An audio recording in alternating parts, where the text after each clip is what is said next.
न लेखानुदान है न बजट है। पेश लेखानुदान करना था, लेकिन लोकसभा चुनावों को देखते हुए कुछ उसके अंदर तड़का डालने के लिए कुछ घोषणाएं की हैं। मैं ये कहना चाहूँगा और पूछना चाहूँगा, ये लोग कह रहे थे हम राज में आते ही डीजल पेट्रोल के ऊपर जो सेस है उसको हम हटाएंगे, लेकिन इन लोगों ने नहीं हटाया। जिसके लिए उम्मीद कर रहे थे, सब लोग बड़ी उम्मीद कर रहे थे कि आज डीजल पेट्रोल पे जो सेस वेट जो लगा हुआ है उसको सरकार कम करेगी, लेकिन उसको कम नहीं किया। केजी से पीजी तक की शिक्षा फ्री करने की बात कर रहे हैं। बजट के अंदर क्या प्रावधान किया है? 1 रुपए का प्रावधान है क्या? और मैं फिर पूछना चाहता हूँ, केजी से पीजी के अंदर बच्चों से कौन सी फीस ली जा रही है? ऑलरेडी कॉलेज तक की शिक्षा बच्चों के लिए तो गहलोत जी ने पहले ही फ्री कर रखी है। आप कह रहे हो कि हम हाईटेक सिटी बनाएंगे। मैं पूछना चाहता हूँ, मोदी जी की 100 स्मार्ट सिटी तैयार हो गई क्या? सांसदों ने जो गांव गोद लिए थे वो आदर्श गांव बन गए क्या? इससे पहले महिंद्रा से सिटी बन रही थी, वो आपने पूरी कर दी क्या? आप सिर्फ और सिर्फ लोगों को गुमराह करने का काम कर रहे हो। आप कह रहे हो हम पेंशन बढ़ाएंगे 150 रुपये। आपने कानून नहीं पढ़ा क्या? राजस्थान के अंदर मिनिमम गारंटी एक्ट मजदूरी का लागू हो चुका है, जिसके अंदर पेंशन बढ़नी है हर साल 15%, अगली बार 1300 रुपये होगी। ये तो कानून बन चुका है। उन चीज़ों को हम वापस पढ़ रहे हैं और एक जनता के अंदर भ्रम पैदा करने की स्थिति पैदा कर रहे हैं। मैं पूछना चाहता हूं, एससी के लिए आपका विजन क्या था, आप बताते। एसटी के लिए आपका विजन क्या था, आप बताते। आदिवासी के लिए आपका विजन क्या था, आप बताते। मजदूर के लिए आपका विजन क्या है, बताते। किसान के लिए आपका विजन क्या है, बताते। प्रदेश का आम आवाम किस प्रकार से प्रदेश के अंदर तरक्की करे उसके लिए बताते। आप राजस्थान की तुलना पंजाब से कर रहे हो। आप हम पे इल्ज़ाम लगा रहे हो कि हमने जो कर्ज है उसको बढ़ा दिया। मैं कह रहा हूं, मैंने उस दिन भी बताया था अभिभाषण पे भी कि ये लोग 2.5 गुना कर्ज छोड़ के गए थे, हम 1.5 गुना कर्ज छोड़ के गए। और आज खुद ये कह रहे हैं कि हमारे अंदाजा है कि 67,000 करोड़ का लॉस इस बजट के अंदर रहने वाला है, माइनस में रहेगा, घाटा रहेगा। तो फिर ये तो हमारे गुना दुगने से भी ज़्यादा अब ये फिर वापस घाटे का काम कर रहे हैं। तो हम लोगों ने जो काम किया सिर्फ और सिर्फ पूरे बजट के अंदर सरकार को कोसने का काम करते रहे। कोई विजन नहीं, कोई प्रदेश को आगे बढ़ाने का कोई खाका तैयार नहीं कर रहे। ये इस प्रकार का बजट जो है, मैं समझता हूँ प्रदेश की जनता के साथ छलावा है। इन लोगों को जो वादे किए थे जनता से, किसान की सम्मान निधि 12,000 करने का, वो करना चाहिए था, उसको 8,000 कर दिया। गेहूं का समर्थन मूल्य 2700 रुपये करने की बात करते थे, उसमें 125 रुपये बढ़ाया है। और डीजल पेट्रोल के अंदर वेट कम करने की बात करते थे, उसका तो जिक्र ही नहीं आया। मैं तो सोच रहा था कहीं पन्ना तो नहीं रह गया कोई बजट के अंदर, वित्त मंत्री जी ने गलती से कहीं कोई पन्ना छोड़ दिया हो।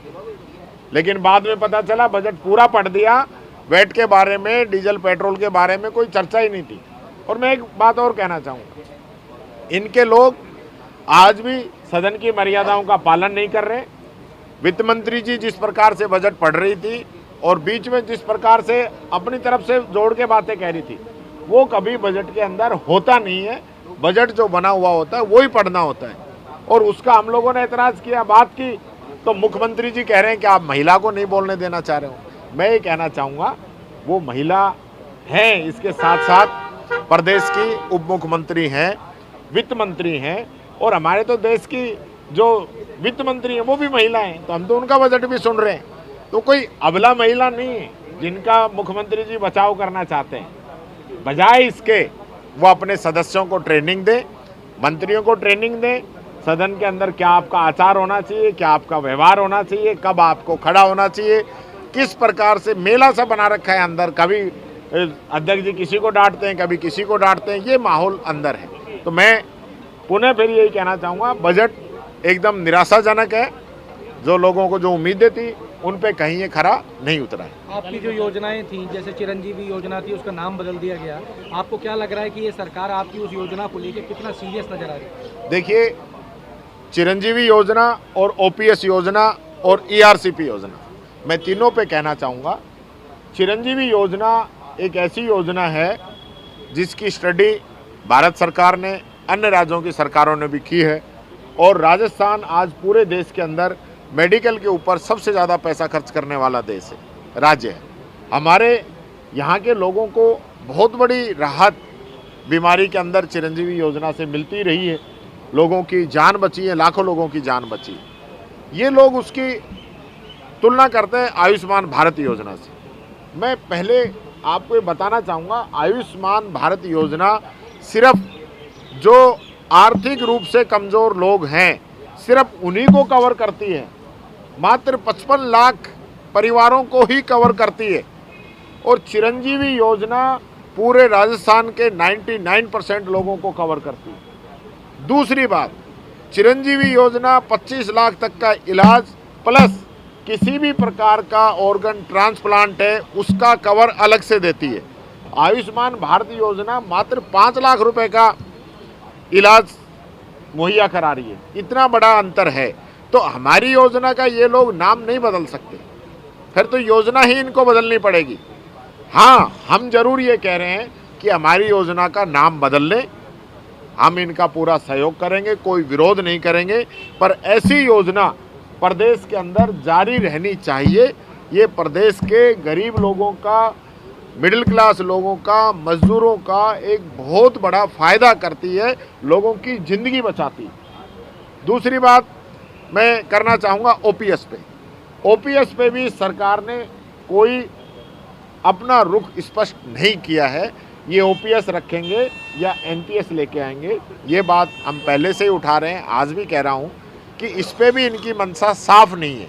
और देख लेना आप, मेरा चैलेंज है, ये लोकसभा चुनाव निकलने के बाद में ये वापस एनपीएस लागू करेंगे, ये बात भी मैं कहना चाहूँगा। मैं बात करना चाहूँगा ईआरसीपी पे भी, बार बार बात आ रही है ईआरसीपी की। ईआरसीपी पे जो हमारा समझौता है मध्य प्रदेश से, उसका एमओयू मुख्यमंत्री जी ने किया है।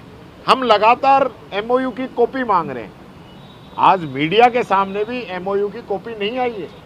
मुख्यमंत्री जी क्या एमओयू करके आए हैं?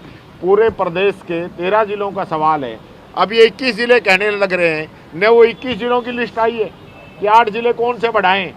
क्या 13 जिलों में ही जो नए ज़िले बने हैं उनका ये उल्लेख कर रहे हैं, या पुराने जो ज़िले थे हमारे उनमें से 8 ज़िले इन्होंने 13 के 21 किए हैं?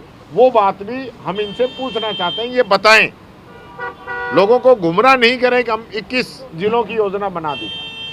तीसरी बात मैं कहना चाहूँगा कि ये बताएं कि पहले जो पानी का जो बंटवारा हुआ था 3510 MCF, वो पानी हमें मिलेगा या अब 2410 का ये जो एमओयू की सुनने में आ रही है, क्योंकि एमओयू तो आया नहीं, तो उस बंटवारे पे पानी मिलेगा? तो वो बताएं तो सही, एमओयू जनता के सामने लेके तो आए। विधानसभा के अंदर ईआरसीपी पे चर्चा होगी 1 घंटे की। 1 घंटे की चर्चा होने के बाद भी, 1 घंटे की चर्चा होने के बाद भी इन लोगों ने अब तक एमओयू की कॉपी नहीं दी है। तो मैं ये कहना चाहूँगा, एमओयू की कॉपी भी उपलब्ध कराएं, ईआरसीपी के लेके बड़ी बड़ी बातें करें वो क्लियर करें, और ये भी बताएं कि ईआरसीपी आपने 5 साल लेट क्यों की? 5 साल पहले ईआरसीपी आप लेके आ सकते थे। राजस्थान का जल शक्ति मंत्री था, आज भी है, तो उस समय क्यों नहीं लागू की? 25 सांसद हमारे यहाँ से जीत के गए थे। आज केंद्र सरकार इसको लागू करती है, तो केंद्र सरकार का तो 1 महीना 20 दिन बचे हैं, कभी भी आचार संहिता लग सकती है। तो अब आखिरी में चलते हुए ईआरसीपी पीकेसी की घोषणा करके सिर्फ इसका राजनीतिक फायदा उठाना चाहते हैं। जनता इनको माफ़ नहीं करेगी, ये मैं कहना चाहूँगा।